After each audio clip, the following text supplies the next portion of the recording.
It's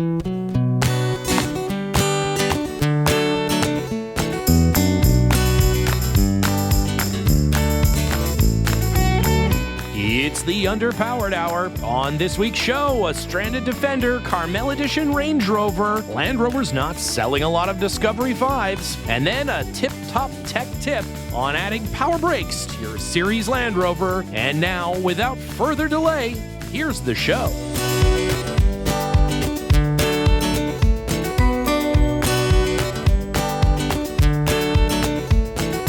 Welcome to the Underpowered Hour. I'm Steve Barris, mild-mannered television executive by day and Land Rover collector by night. You can find out more about our cars and what we're working on at thebarriscollection.com or follow us on Instagram at thebarriscollection. I'm joined, as always, by my good friend, Ike Goss. Thank you to everyone joining us today. I'm the U-joint to Steven's viscous coupling.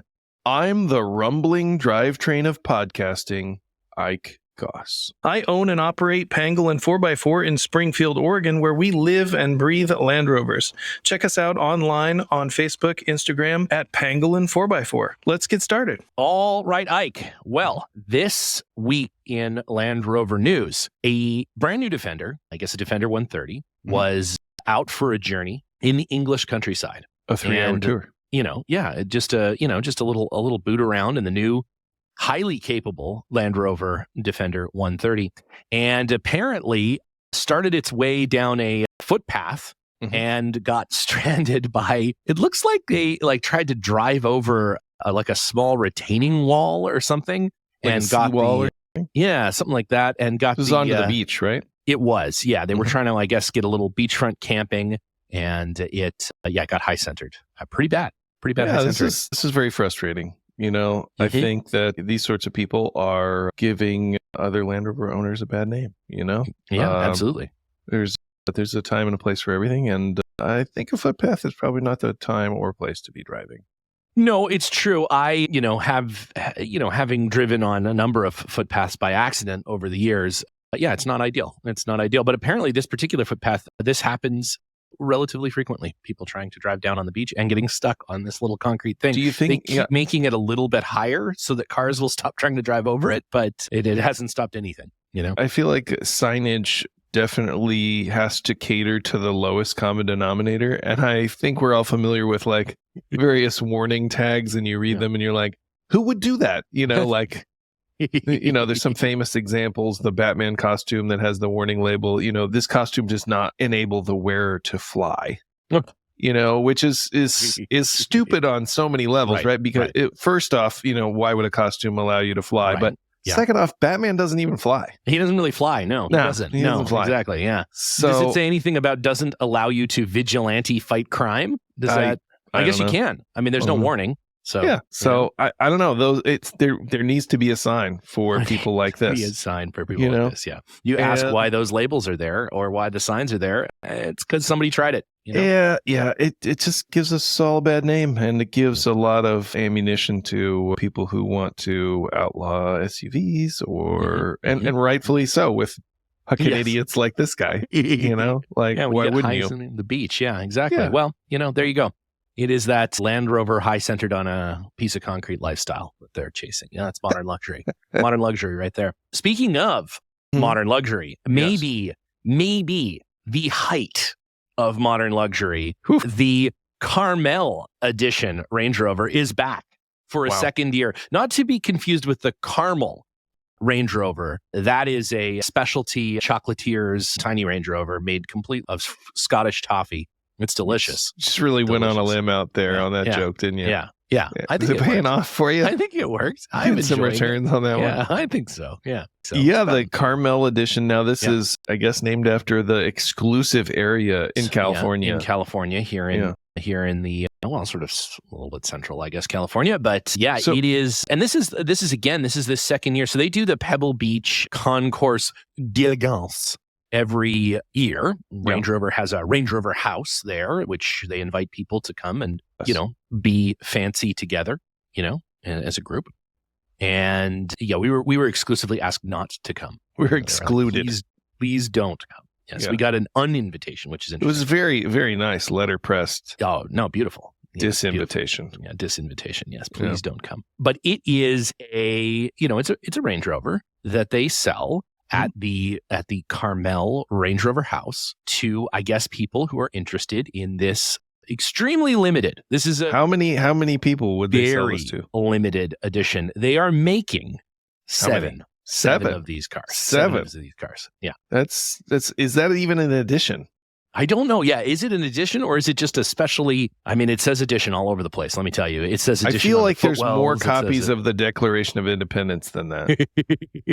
It's true. That's how exclusive this car is. Yeah. You know, it's more. Nicolas Cage needs to steal it to find a map written underneath it so that he can save the world from injustice or something. I don't know. I feel like we need to make a diagram or a graph or something comparing all of the special edition Range Rovers. Like, if I was in the market for a special edition Range Rover, where does this one stack up to the Astronaut edition? Yes, exactly. Right. How much more exclusive is it than the Astronaut edition? Yeah, that's good to know. I mean, I think if you're somebody who is in the market for an ultimate edition Range Rover, you want the most exclusive edition Range Rover. I think, well, that's why we're happy to announce the Underpowered Hour edition Range Rover. It will be $500,000 and it will be autographed by Ike and I. We'll do some tiny Ike embroidery in the seats. It's going to be nice. And, it has to be prepaid and then it will be delivered in, 6 to 9 months. We're taking deposit right now. Yeah. We're taking the whole car versus deposit because we can't afford to buy one without it. But, it's sort of like the Cybertruck, well, it'll get here eventually. But did you reserve your Cybertruck? I did. I have a Cybertruck reservation. I do have one. When do you expect that to arrive? I just don't know. Maybe never. I probably never. I don't know. I don't know if I would buy it either. It depends on what their resale thing is. I guess if they would let me buy it and then sell it for, $50,000 more than I bought it for, maybe I would do that. Maybe. I don't know. Buy a shitty old Range Rover with the difference. Why not? You're going to spend $50,000 on a shitty old Range Rover? Oh, yeah. Have I got a deal for you? It's going to be great, though. It's going to be great. Well, speaking of, this Carmel Edition Range Rover, $371,475. It's interesting. What do you get for that? Why not just make it $370,000? Is the extra $1,475 really? Are they living and dying on that margin? Does it have the stirrups on the tailgate seats? It's not clear from the photos that there are any stirrups, but it does have a place in the rear of the car for a champagne bottle to stay chilled between the two rear seats, which I think is pretty important. Critical. If you're, it's critical if you're going to be in the Range Rover. Come with champagne. Yeah, unlike, I'm sure, I don't know. They don't. I mean, it has a picture of champagne bottle in the thing. I assume maybe it comes with it. Is open container something that exists in California? I don't believe you can actually enjoy that on the drive in California. I don't. So they have an edition. So you're telling me that they have a special edition Range Rover with a champagne bottle chiller? Yes. For when you're in between the rear seats and the state in which it is named after and marketed towards. Yeah. You cannot use that feature. I believe that's true. I believe that technically, yes. Okay. Technically, somebody thought that out. Yeah, technically, yes. Somebody thought that out. I wonder because the manufacturer has done it, if it gives you some kind of cover on that, if the policeman pulls you over and you're like, this has a factory. This is champagne chiller. I'm forced to use it. It's a factory champagne chiller. Yeah. It is. Yeah, it is. That's exactly right. Yeah. I mean, I don't know. They're going to be looking, the CHP is going to be on those 7 people. They're going to be like, oh, fuck, it's one of those. We got to pull him over. He's pulling out of the dealership. Get him. Yeah, get him. Enjoying that champagne in the back. Get him. Yeah. Yeah, exactly. Yeah, I'm pretty sure you cannot drink alcohol inside of a vehicle in California. Exactly. Yeah, I don't think you can have an open container of alcohol inside. So you could chill it. You could in between the seats. Yes. And then we could get where you're going, and then you could parked, enjoy it somewhere else. I think that's okay. I think as long as you're parked but you have to drink the whole bottle because you have to drink the entire bottle. Yeah, you just can't put it back. Maybe you can recork it. I guess maybe. I think that's a gray area. You'd have to consult a lawyer if you were going to do that. Maybe before you go. But yeah, well, for those 7 people that have this car, that's a potential. Are there potential exceptions for limousines? Do you know that? There may be because I've certainly, obviously people are drinking in limousines. So there has to be, maybe there's a carve out for a A hired car is usually what that falls under. So is this considered a limousine? I don't think it is, unless We're it's going to get to the driven bottom of by a these limousine questions. country. We're going to have to do some research. We're going to put our team of dedicated researchers on this. Figure it out.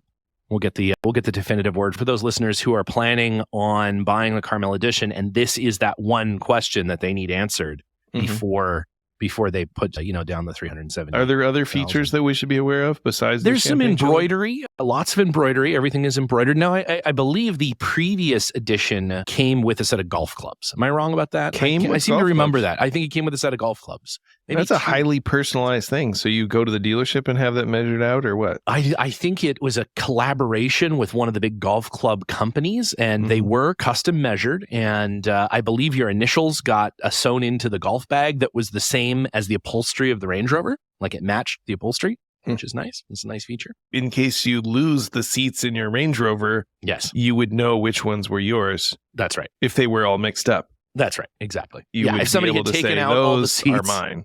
If you were at Glastonbury and somebody had removed all the seats from your Range Rover, you would be able to pick them out in a line. That's actually a problem in Scotland. Could happen. Yeah, it could happen.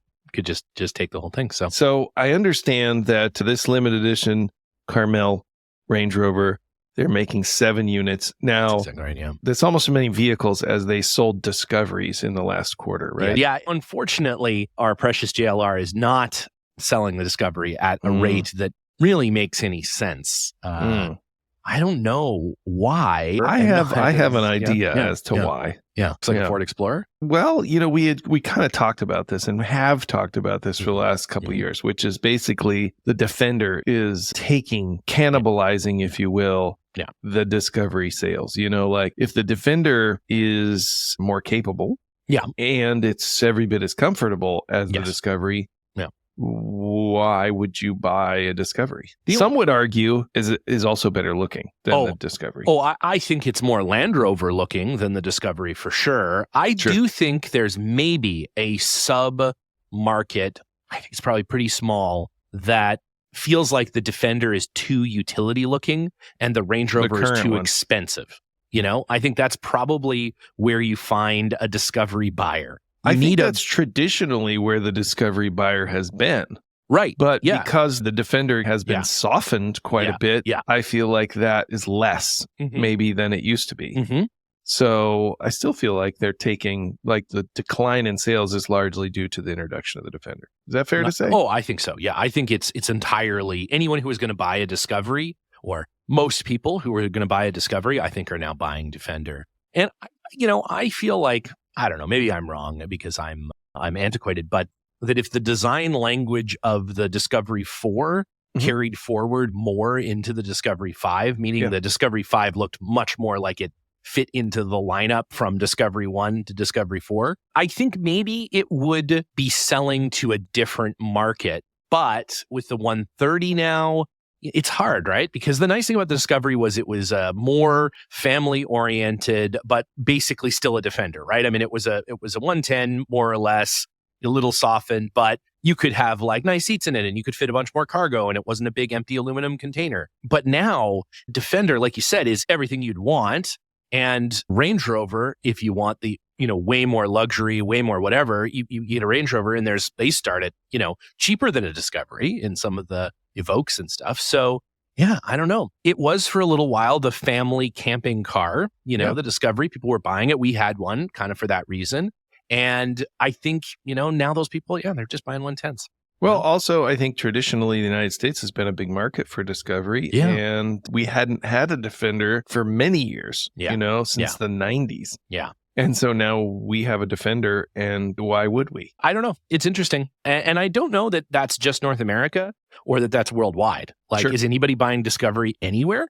That was quoted as the total sales for the last recorded quarter was 4,354 units. 4,000. Which is that's pretty low. Holy moly, that's not a lot of cars. That's not a lot of cars. And is that Discovery and Discovery Sport together? I believe the Discovery Group, but I could be mistaken on that. We'll get our crack team of researchers. Yeah, again, we could have easily Googled any of this, but it's not our style. I think they should have, instead of gone to Discovery Sport, they should have just stuck with Freelander. I think, it's a storied brand, and I think that would really boost the segment. You have like interest in the Freelander trademark, or are you just trying to boost the value of your own Freelander? Yeah, exactly. Yeah. I think more awareness of Freelanders makes mine worth more. No one's going to be surprised when something happens to you, and then there's just like a warehouse full of Freelanders that nobody knew about. No one knew about.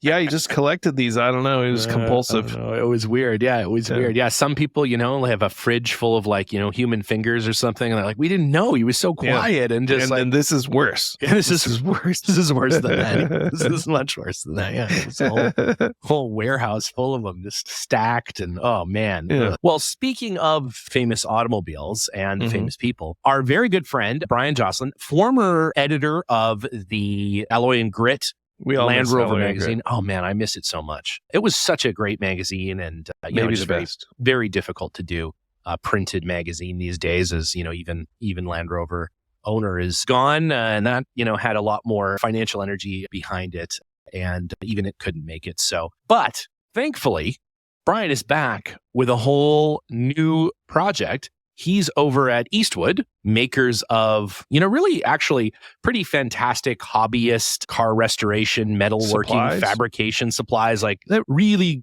great variety of, a little English wheel you can clip into or you can clamp into your desktop vise and play around with it. And just like really neat fabrication stuff, like old school, panel beating kind of fabrication stuff, and, all kinds of new stuff, lots of interesting paint systems. They have 2-stage paints that are in rattle cans and stuff, like really, really neat stuff. Like they're a neat company. And Brian's over there making YouTube content for them. In fact, he's going to do a whole series restoring the Range Rover Classic that was used, one of them, that was used in Always Sunny in Philadelphia. Yeah, my first question when I heard this was, is it the Range Rover that they sunk in the river? It certainly could be. Brian said it isn't, but it is very rusty. He started taking it apart. There's a couple of episodes up on the channel now, on Eastwood's YouTube channel. We'll put that in the show notes. Head over there and check that out. And so he's started the process, and oh boy, it is, it's rusted in all the right places, all the places the Range Rover Classic rusts to nothing along the back, between the body and the tailgate there. For some reason, they would just trap water. This Range Rover, when it's completed, is going to be like 80 to 90% rust encapsulator. Yes, well, I guess they're going to use some metal fabrication techniques to replace it. They're going to get replacement panels there. I mean, I think the goal is to make this thing brand new using all the Eastwood stuff, which I appreciate that. I think it's really Danny neat. DeVito ridden in this vehicle? Maybe, possibly. I mean, maybe they can get him in there, once it's done. Could be a huge tie-in. Could be a thing. There's nothing that panel fabricators like more than Danny DeVito. Everybody knows that, Why not? He's already got a weld squint going all the time. A weld squint. Just like, squint for safety. They're going to, use all of the Eastwood stuff, I guess, and restore the car, which I that's way better than just sort of product demos. Product demos are so hard to relate. I don't know. I'm never going to do a project like that or whatever. But if you're, looking at someone restoring an old Range Rover, that's much more, I think, appropriate for the home hobbyist that's looking to get into bodywork, which is my least favorite part of car restoration. So the bodywork is? Yeah, it's evidenced by your perfect Land Rover 80-inch tub that you have had for a very long time that hasn't gone on your. It's in a crate. Yeah, that's right. That's exactly right. Still in the crate, right? It is in the crate. Yeah, it's in the crate. Yeah. Mm-hmm. I know. It's great, though. It's a great CKD product there, and all boxed up, looking beautiful. We're going to have those guys on the show someday. I should probably put that on my car. Maybe before I like how they keep suggesting times on which they could come on the show, and then they're like, oh, actually, I can't. No. I'll tell you, the world of pre-1500 parts manufacturing and shipping, that's, you never know. It's a moment-to-moment business. You never know when you're going to be available. Yeah, you never know when you're going to be available. I wonder if they have sold all 1,500 cars worth of parts already. Like Oh, at I'm some sure. point, they're going to obsolete themselves. It's going to be like the like GTO judges and stuff like that. There's going to be more pre 1500 Land Rovers on the road today than there were sold new. That's right. Exactly. Yeah. Speaking of new old, today we have a tip-top tech tip, which is everybody's favorite segment. In our series of Restomod things, we're going to talk about Restomod brakes. We're going to split it into two pieces, though. Today, we're going to talk about Restomod power brakes. And then in an upcoming episode, we'll talk about a disc brake conversion. But today, Restomod power brakes. So what do you like about the braking system in a Land Rover, just as it is from the factory? A series braking system. How do you like that? You know, I would say that the brakes on a Land Rover, when they are in good condition and well set up, are adequate for the purpose. You know, they do work pretty well. So I like that they are simple, and I like that there are still parts available for the brakes. Now, the things I don't like are that the quality of reproduction components is declining. You know, like it's getting less and less good. It's harder and harder to achieve that like new braking capability with the parts that are available today. And so there's always a changing landscape of aftermarket producers, and their designs fluctuate, and some of the things that they change and make different don't necessarily translate into better brakes. So it's hard to get shoes that are concentric with the drums. It's hard to get rear 109 shoes that have the brake pads in the appropriate place. Sometimes the steady posts for the adjusters are in the wrong place. So what this means is, you know, we try to approach the brakes like a pre-war car, or like a car that you were maintaining in the period. So what that means is we're relining the original brake shoes because we know that they're concentric to the drums. Trying to use good quality or original drums. But, you know, even when you have everything set up properly and working well, it can take a lot of pedal effort to get the trucks to slow down, or I won't say a lot, but maybe more than you're used to in your modern car, right? So modern cars have a ton of different, you know, tricks to make the pedal effort seem very light. You don't have to really stand on the brakes to get the car to slow down. And originally it was all kind of done with mechanical advantage. So you have the mechanical advantage of the pedal itself, the ratio of the pedal above the pivot and below the pivot gives you more or less mechanical advantage. And then the mechanical advantage that's produced by the ratio of the master cylinder to the slave cylinders, or the wheel cylinders, sometimes they're called. So in those cases, you know, you can change those things. You know, reducing the diameter of the master cylinder increases the line pressure, but it reduces the swept volume. So if you start messing with that, the brakes can feel weird in and of themselves unless you match those components together, which is hard to get all those components to match. And, you know, what application are they from and what am I doing? So more often than not, that stuff is all left alone. So the original dimensions of the master cylinders and wheel cylinders all kind of left to the factory specifications. You don't see too many people, you know, cutting and welding on longer pedals, and, you know, there's not enough room for it in the cab. And, you know, you could do those sorts of things, but they don't necessarily make a lot of sense. But what does make sense is adding a servo or a booster in your braking system. And so the other thing that a lot of these early Land Rovers has is a single circuit braking system. And what that means is you have a single outlet pipe on the master cylinder, and that feeds all the wheels, right? And that's fine, but it doesn't have any redundancy. So if there's a leak in that system, then you lose power or pressure to all of the wheels. And let's say you'd purchased an LS swapped Series 2, you may not have a handbrake. You know, so that's interesting. We should revisit that auction, not necessarily right now, but I don't know how that Land Rover did at the sale. You know, now, so if one of those brake pipes were to fail on a single line system, that's it. You're out of. You have the emergency brake only, so you don't have any redundancy in the foot brakes. So later, you know, into the late Series 2As, they introduced a dual circuit master cylinder, and that has two outlet pipes, one that feeds the front circuit and one that feeds the rear circuit. And so if you have a failure in either one of those circuits, you still have some braking on the other circuit. So that's nice. And then the servo adds a mechanical advantage to the brake system and gives you a higher line pressure. And that higher line pressure produces greater friction at the drum, right? Yeah. Yep. So with less effort at the pedal. Exactly right. So that runs on a vacuum and it produces an additional assist in the master cylinder. So all of this stuff takes up space and it takes a special pedal. And so you have to get a power brake tower, which we make and sell. We've reproduced that from the original. It's very, very good quality and looks very stock. So that's one thing you need. That's one component. The other component is the servo itself and then the master cylinder. And in a lot of these earlier cars, this is like usually about 58 to 68, so 10-year span, and some of the most popular collector Land Rovers that are available because they're easy to maintain and they look pretty classic with the metal dash Land trucks. Rovery.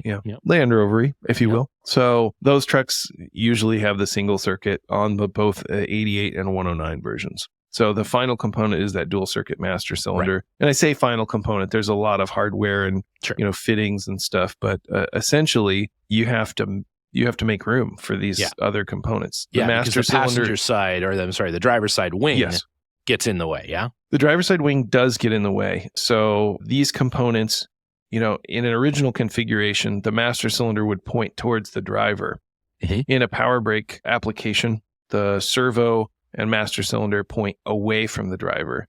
And so that interferes with the inner fender. So the inner fender has to be modified to the same shape as the later fenders. And the way we do this is we have a template, and then that template has aluminum plates that are pretty thick that clamp onto the fender, and it gives you a cut line and a bend line. So the bend is important so that you can have original style rigidity to the fender. If you just cut it, it makes it kind of floppy and move around. And then you have to add the later mud shield and then open up the pedal aperture. So that's the hole through which the pedal passes as it goes through the firewall.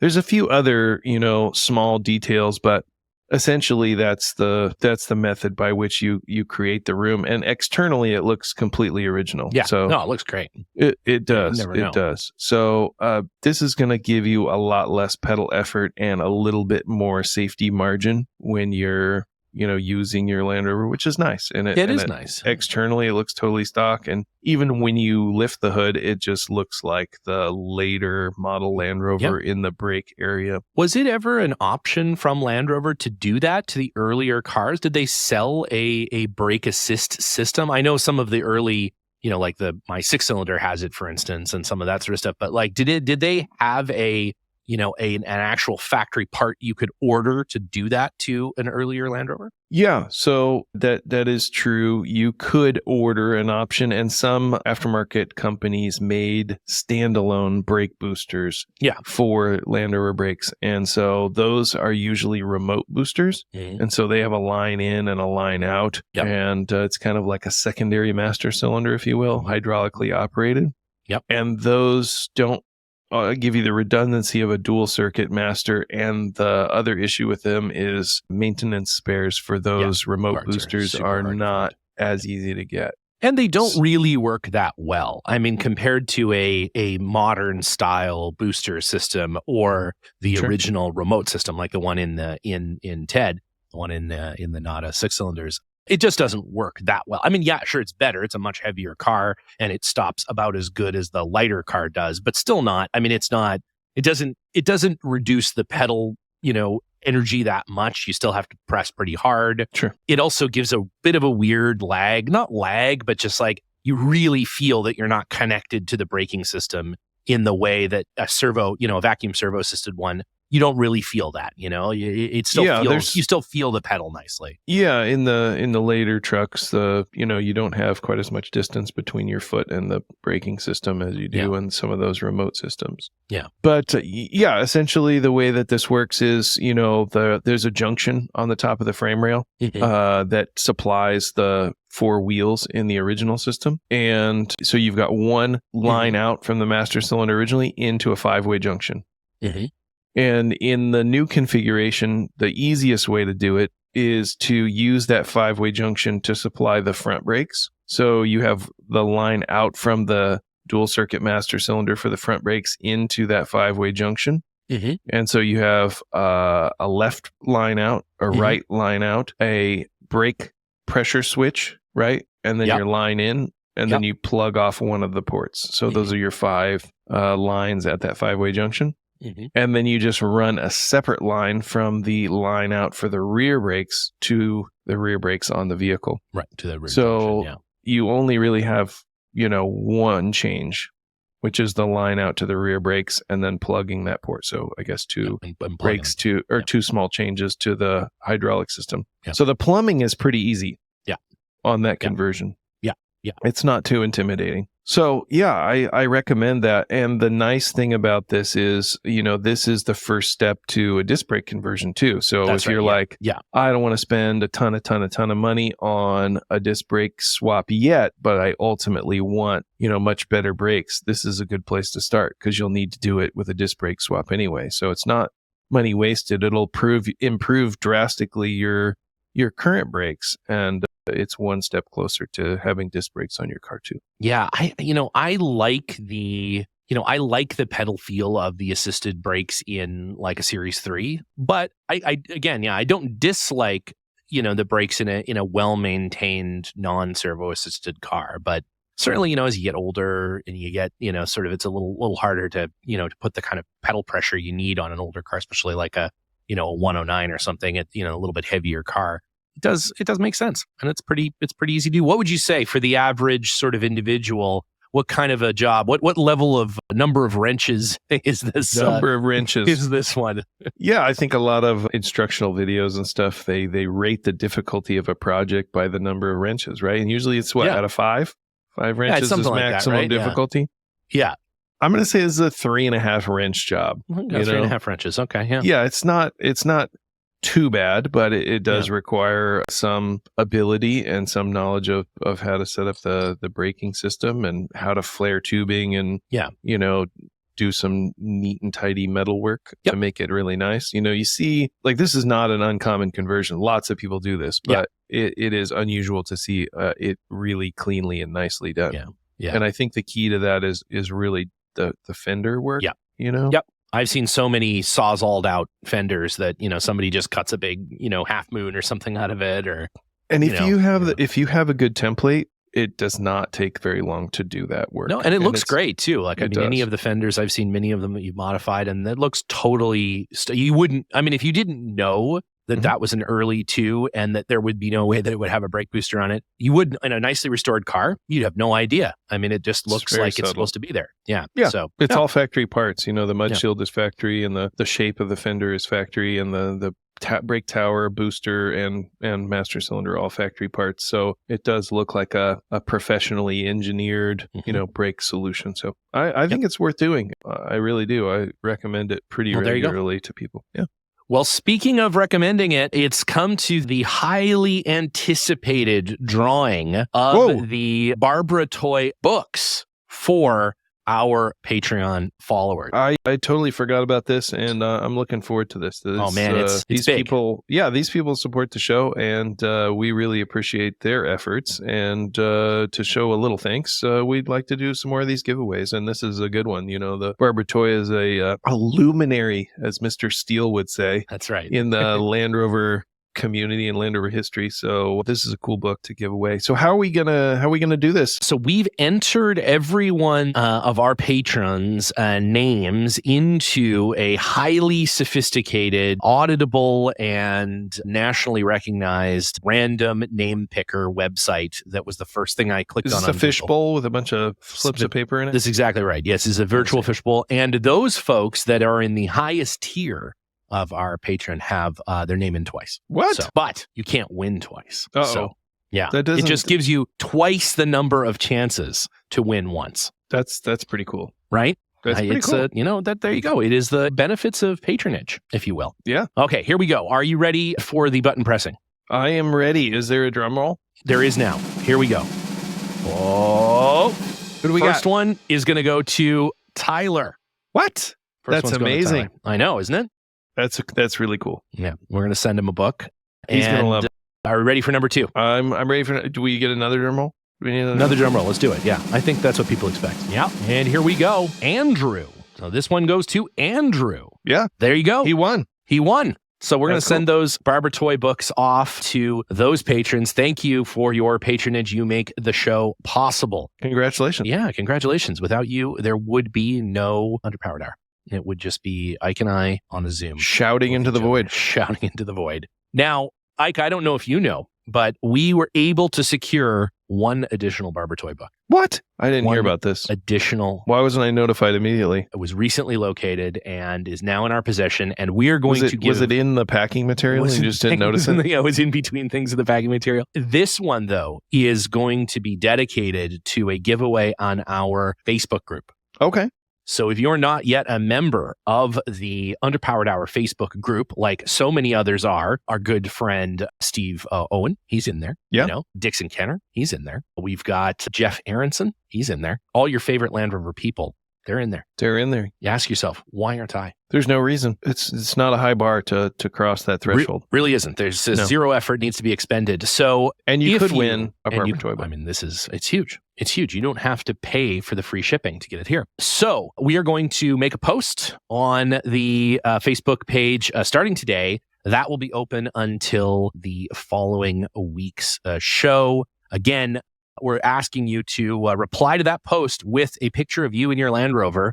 And Linus will be evaluating those through, I believe, a 97-point criteria that he has come up with to evaluate the quality of those photos. We don't know what any of that criteria is. It seems involved. Yeah, it's a big, it's a big job. He's created a cinder block room in his garage specifically to go in there and just figure this out.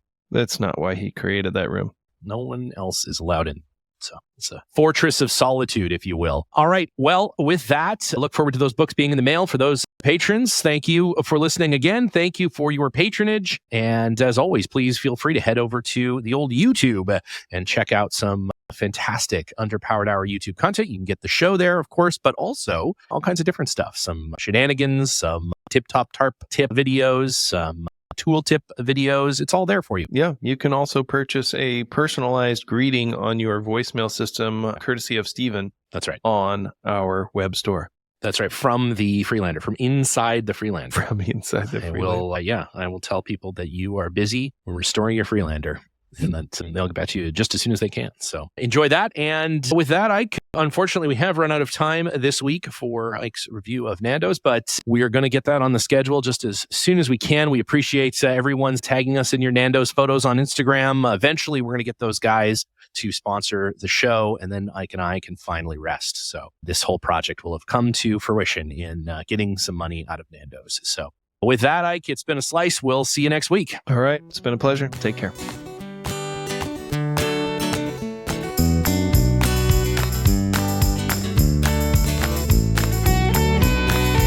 The Underpowered Hour is produced by Liza Barris, Ike Goss, and me, Steve Barris. Pavel Svardov composed and performed our theme music. Consider supporting the show on Patreon, and if you already do, thank you. Your support makes the show possible. For even more, check out our Instagram or Facebook.